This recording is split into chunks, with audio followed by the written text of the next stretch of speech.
Hey, Ella. Yes. How do you make a pool table laugh? How? Tickle his balls.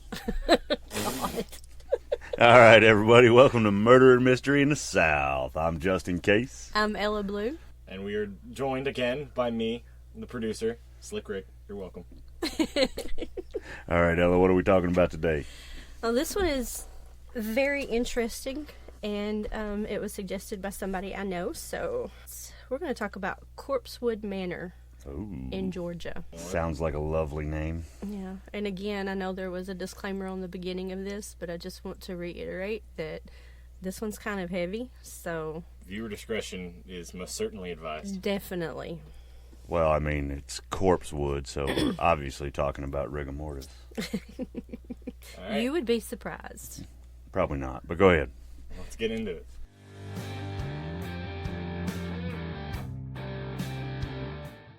Dr. Charles Scudder came from a wealthy family and worked as a professor of pharmacology at Chicago's Loyola University, a good job by his own definition, described by those who knew him as brilliant, polished, and soft-spoken but confident.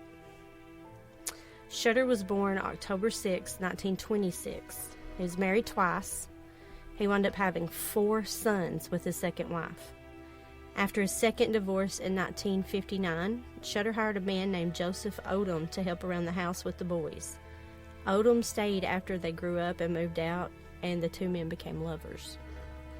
Okay. Yeah, Well, saw that going differently. I told you. Scudder performed government-funded experiments using psychoactive drugs at the university. He resided with Joey in a Chicago mansion and had a house full of Renaissance-era antiques that Scudder referred to as both a mausoleum and a tomb. In 1976, Scudder was done with the academic politics and city life and wanted an escape from taxes, light bills, gas bills, water bills, all those bills. Off the grid. Yeah, and the helpless feeling that resulted from watching his old neighborhood disintegrate into an urban ghetto. He craved the ability, He craved the ability to throw himself into a simpler and yet more hedonistic lifestyle, and the privacy to do so. He resigned from his job on his 50th birthday, and after receiving a small inheritance that left him with a monthly stipend, he sold off or gave away most of his possessions and purchased 40 acres of land deep in the remote woods of Tryon, Georgia. It's said that he took 2 human skulls and 1,200 vials of LSD with him. Now that sounds like a party. That's the off-the-grid life if I've ever heard All of it. right. I don't know about the skulls, but the LSD. He and Odom and their 2 giant mastiffs, Beelzebub and Arzanath, relocated and basically camped while clearing the land and building their dream home. An old logging road was the only way to reach the property, which they named Dead Horse Road because there was a horse carcass blocking the road when they got there. Sounds like a great place. Yeah. This doesn't sound like the intro to every horror movie, literally ever. End of the roads marked with wrong turn. Yeah. Now, the process took about 2 years to complete, with the men building their home by themselves. Charles even customized the stained glass windows, with one having a Baphomet to go with the other satanic items that he had in the house. Yes, Charles was an official member of the Satanic Church. He also built... Hence the Beelzebub as the name of the dog. Yeah. He also built a 3-story chicken house on the property. The first floor was for their chickens. It's a lot of cock. The second floor was for canned goods and their extensive porn collection. There it is. I knew it. And I the called it. third floor was called the Pink Room, complete with mattresses and BDSM toys. Charles and Joey loved their place, I bet they did. and they loved having people over, even sending letters, personalized letters out as invitations. Hunters would come on the property asking to hunt, and Charles always let them. Several times they would hang out and drink homemade wine with the men. 2 men in particular enjoyed coming out to the property often. That was Avery Brock and Tony West. The Tony was born in August. Avery and Tony. A little light in the loafers. Well, Tony was born in August of 1952 to a poor family. Before he was even born, his father had been in a train accident, causing him severe neck and back pain. The family basically lived off the father's disability check and whatever he could earn doing odd jobs. When Wes was 10, his father died in a horrible car accident, and his death was a major blow both mentally and financially to the family. At 13, Wes was watching his 2-year-old cousin and found a pistol. Playing around with it, he didn't think it was loaded and wound up shooting the baby. He was found guilty but was sentenced to 5 years in a mental institution instead of prison. Here we go with the geniuses again. Yeah, that took a fucking turn. Yeah. Oh, man. At 18, he was freed, but not having money or any idea how to take care of himself, he soon turned to crime again. And once again, he found himself in jail. I mean, his Surprise! his family even called him a bad seed. Stop breaking the law, asshole. But he found love. And in 1979... On the farm? and On the not- satanic BDSM farm? No. Oh. In 1979, he got married at the age of 27. And soon after, he was having dinner with the family and got into an argument with his brother-in-law, who had just escaped prison. Tony wound up shooting him with a .22. Where do you find these people, Ella? Look around. My It's the South. goodness. I told you. And so, Tony wound up shooting him with a .22 pistol 4 times in the leg, stomach, and 2 in the back. Southern hospitality, my ass. Well, Right? What the fuck? So the brother-in-law survived. I hope so. He was shot in the leg, the stomach, and the back with a .22. Yeah. Not in the head. Yeah. Okay. Probably mushroomed out on the skin. At 4 a.m. the next morning, Tony turned himself in. The police found out that he was actually supposed to be serving time in Hamilton County, Tennessee for an earlier crime, but somehow escaped it. So he served 3 years in a high-security facility, not serving any time for the shooting of his brother-in-law. Well, the brother-in-law was an escaped convict too, wasn't Yeah. Tony wasn't an escaped convict. He was just a convict. he? Right. So his wife divorced him while he was in prison. So when he got out, once again, he had nowhere to go and didn't know what to do. But this time, his sister-in-law let him move into a trailer that she owned. The trailer park is where he met Avery. 18-year-old Avery came from a similar background. At a young age, Avery lost his father due to a cerebral hemorrhage. His mother remarried, but he had a terrible relationship with his stepfather. Avery dropped out of school at 17 and took on odd jobs to try to earn enough money to get out and be independent. Shortly before he turned 18, Avery was kicked out of the house. And Tony felt bad for him, so he let him move into the trailer, but there was no electricity or water in the trailer. Now but- that's saying something if Tony feels bad for you. Yeah. So he didn't have any electricity or water, but at least the boy would have a roof over his head. There was a 13-year age gap between them, but the men became friends and bonded over their drug habits. Oh, I bet they did. They would get high any way they could, which a lot of times would be from huffing paint and glue. The men liked going to Charles's house because of the free drinks and drugs. The first time Charles took them to the chicken house, they noticed a sign-in book. People had signed their names along with experiences and sexual preferences. So when they got up to the 3rd floor, they drank homemade watermelon wine. Yeah. Gay homemade watermelon wine. That was some good wine. Little hooch pooch. There were large barrels of it. So the men got pretty drunk. It wasn't the only thing there was large barrels of. Charles moved to Avery and unzipped his pants, giving him a blowjob. He noticed Tony watching it and asked him if he would like one too, but Tony declined. No thanks, I'm good. I'm gonna go do this LSD that's sitting on your coffee table. Y'all have fun. So the next day, Avery was livid, saying Charles took advantage of him. Tony thought maybe Avery was gay and knew he had been to Corpsewood several times before without him. Avery got so mad at Tony that he threatened to kill him. Then he tried to talk him into helping him. Avery had a plan. He told Tony that Charles was rich and that the house was full of antiques worth a ton of money. And since they lived off the grid, he probably didn't trust banks, so the money that they had to be hidden in the house. They could kill Charles and Joey, get rid of the bodies, and take over the house themselves. That was his plan. On December 10th, 1982, Tony and Avery headed to Corpsewood. On the way, Tony asked Avery if he had the rifle. Avery said no. I knew I forgot something. Yeah, it was at his mom's, but wouldn't be a problem because he had his knife. Damn it, Avery. Tony reminded him of the 2 bull mastiffs that Charles had, so they turned the car around. On December 12th, the men made their way back to Corpsewood, this time bringing along 2 friends, Jody Wells and Teresa Huggins. Second time's a charm. Once again, Charles took everyone to the pink room to drink and do drugs. Avery decided it was time and went to the car to retrieve the gun. When he returned, Charles acted like it was normal. He even pointed his finger, saying, "Bang, bang." Tony was on his feet by this time with a knife to Charles's throat. Charles asked what game were they playing. The men took sheets off the bed and cut them into strips to tie Charles up, asking who else was there and where the money is. Charles told them there was no money, and Avery was getting fed up at this point and went in the house.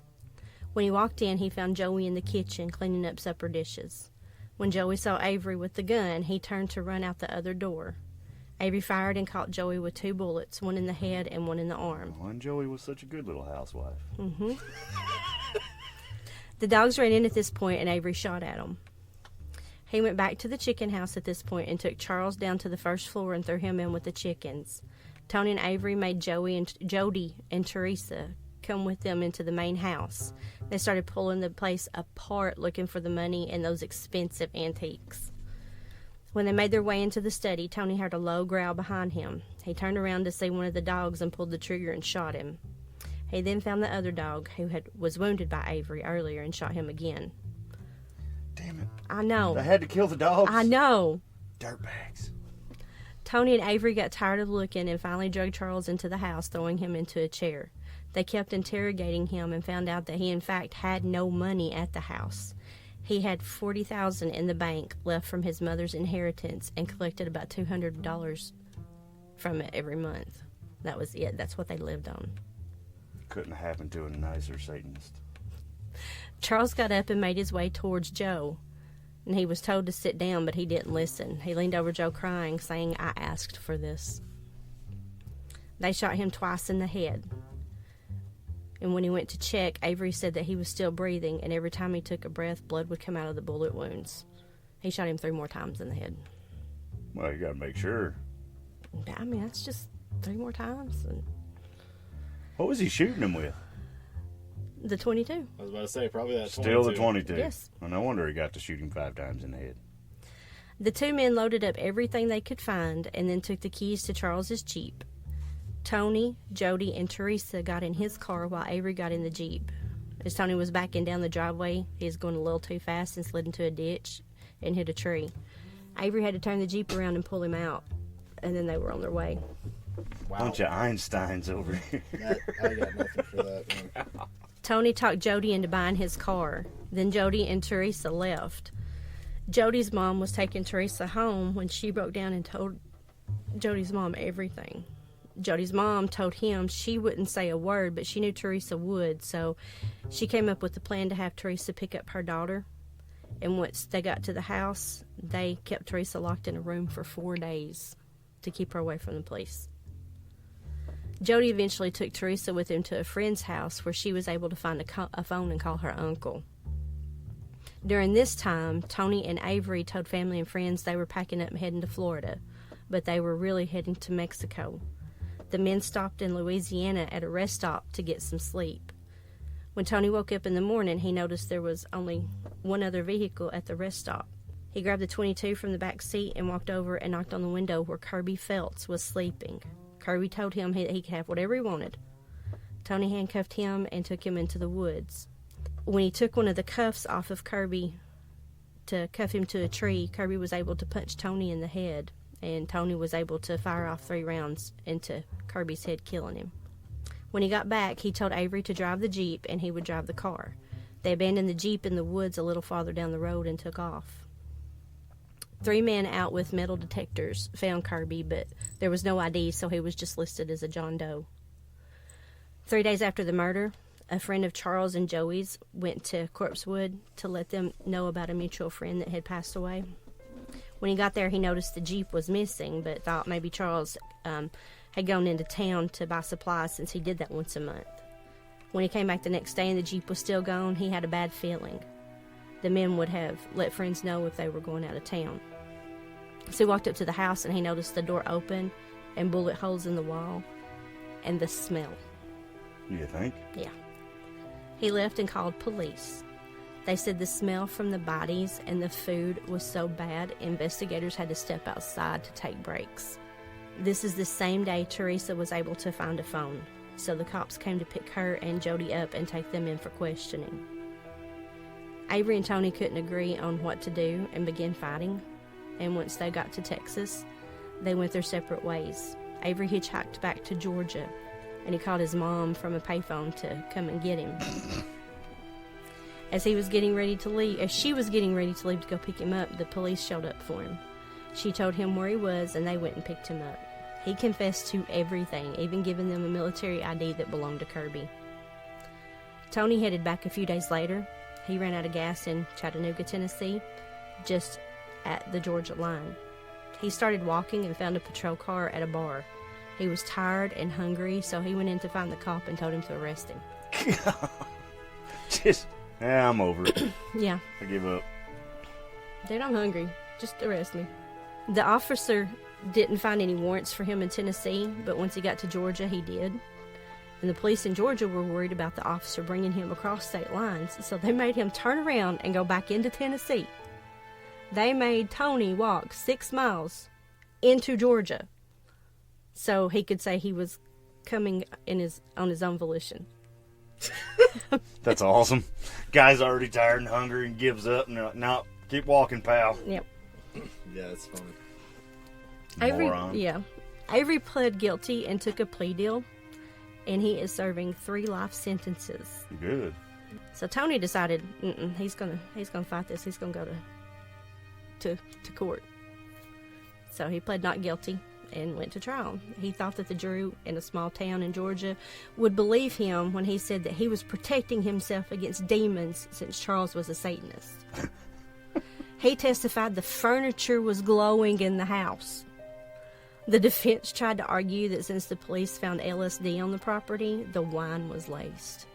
But the bottles and the barrels were tested and none was found in the wine. Avery's testimony, though, that's what did him in.